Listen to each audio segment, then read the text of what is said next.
What's up, guys? George back again to do another review. This one is for the Netflix film The Dirt, um, the unbelievable story of the world's most notorious band, Motley fucking Crue. Uh, the book came out about 18 years ago. I can't believe it's that long. I read it within 2 days. I think I read the whole thing. I've been a huge Motley fan since the early years, probably since Shout at the Devil came out.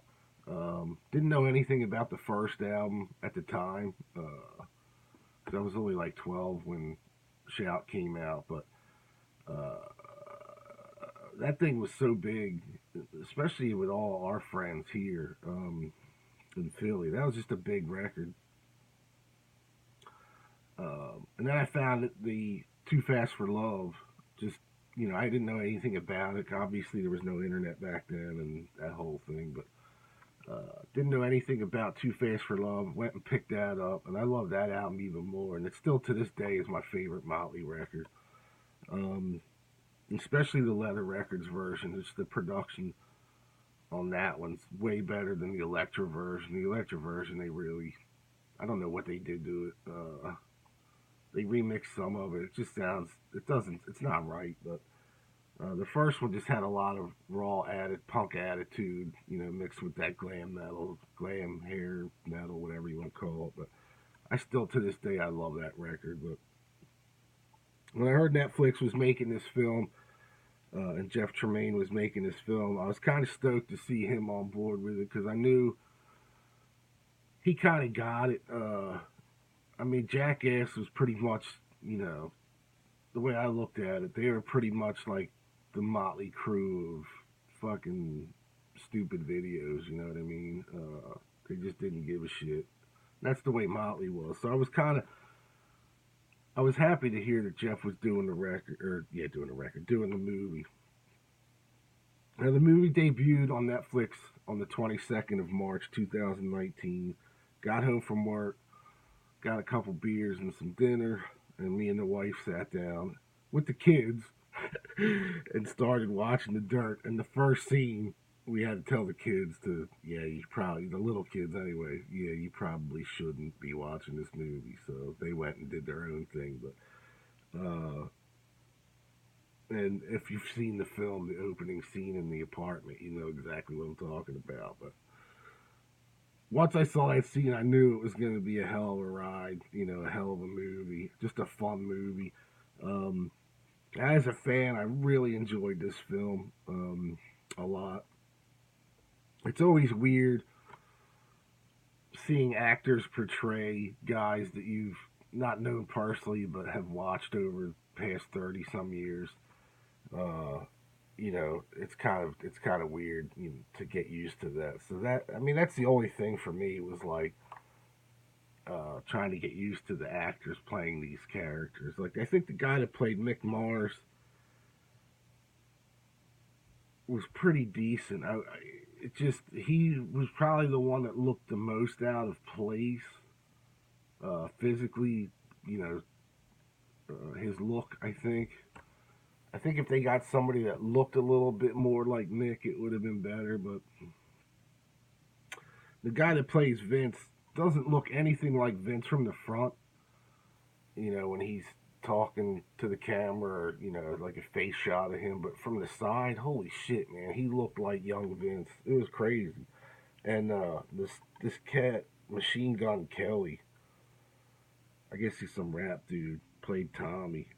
He nailed it. I think he was really, really. He was probably my favorite as far as acting goes. Was my favorite actor in this film playing Tommy because I don't know. There was something that he was just a lovable dude in this film. Like I guess Tommy is or Tommy was. He was like a little kid almost. I don't know. I just found his portrayal of Tommy was really good. He did a really good job. And like I said, I don't know who Machine Gun Kelly is. I know he's a rapper. I know my kids know him. My oldest kid knows him, but I'm not. I wouldn't know any of his music if I heard it. But I'm not like a modern rap guy. So, but I just thought this was a really, really good film. Well done film. The set pieces were nice. The eras of clothing that they wore, I think, matched perfect for the most part. Um, and the story was funny. I mean, there was some really tragic stuff in it too. Obviously, with the death of Vince Neil's daughter, and the car accident with Razzle, that killed Razzle, and Tommy Lee's OD. I mean, Nikki Sixx's drug overdose, and which I think they probably could have played on that a little more on the OD thing. That was just kind of, I guess, like I said, it's a 2 hour movie, so I guess they had to cut for time, some of the stuff if they even filmed it. But there were some stories that I read Nicky wrote about his OD, that I thought would have been pretty cool to have in the film, but that's just nitpicking, really. But overall, I thought this was a good film. It's not a perfect film by any means. You have to really, really be a fan of Motley to enjoy this film. I actually like this, and I know I found this more enjoyable than the Queen film, than Bohemian Rhapsody, just because of the. Not the Bohemian Rhapsody is a bad movie. I like that movie too, but I found this one, funny when it needed to be, um, sad when it needed to be, and just a good time throughout. And the music was all, pretty much all the early shit. They didn't really. They kind of skipped over they have the whole thing when Vince quits or gets fired, and they have a guy portraying John Corabi who, they just didn't have any. I don't know, I would have gotten somebody different to play him, because the guy that they got to play Karabi didn't. I don't think he said anything in the film. They just showed him. Just looked like they pulled the guy off the street and stuck a wig on him. But like I said, definitely check this out. It's on Netflix right now. I'm sure that if you don't have Netflix, that you can find it online somewhere.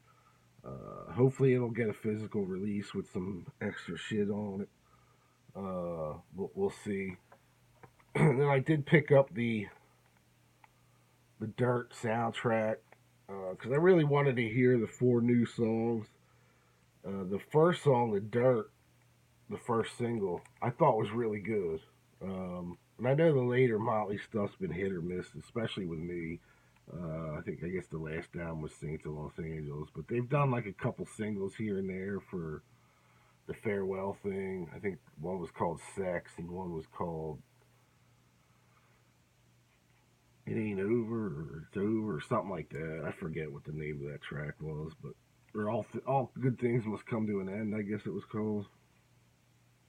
But this has The Dirt, which I thought was good. Ride with the Devil, Crash and Burn, and then they do a cover of Madonna's Like a Virgin, which was fucking weird. I don't know. That was just a weird choice for a cover. I mean, it's not terrible. It's just I don't know. I don't see myself listening to that track a lot. But the 3 new songs are pretty killer. I thought. Yeah, the 3 fresh new songs. Apparently, I really have a hard time believing Nick Mars played on the new songs, because I see like John Five's name in there is like uh, additional guitars and stuff. So I would imagine that they used him for those tracks. But Mick's, I don't know what his physical condition is like now with his illness, but I would imagine it's not real good. But so hopefully, I mean, at some point maybe we'll hear a new Motley record. I know they're not going to tour anymore, but we'll see. But it was cool to hear 3 new songs anyway. Even if that's the last 3 songs, it's that you're ever going to hear from them. They're pretty good. But So definitely check out The Dirt. I thought it was shot real well. I thought it was nice and clean, looking, bright looking. It didn't look like a cheaply made movie. However, it was probably way cheaper than the Bohemian Rhapsody movie. However, I kind of like this movie better. But I'm a bigger Motley fan than I am a Queen fan, so that might have something to do with it. But definitely check out The Dirt on Netflix if you haven't yet. And I'll talk to you all real soon. Thanks for watching. Peace.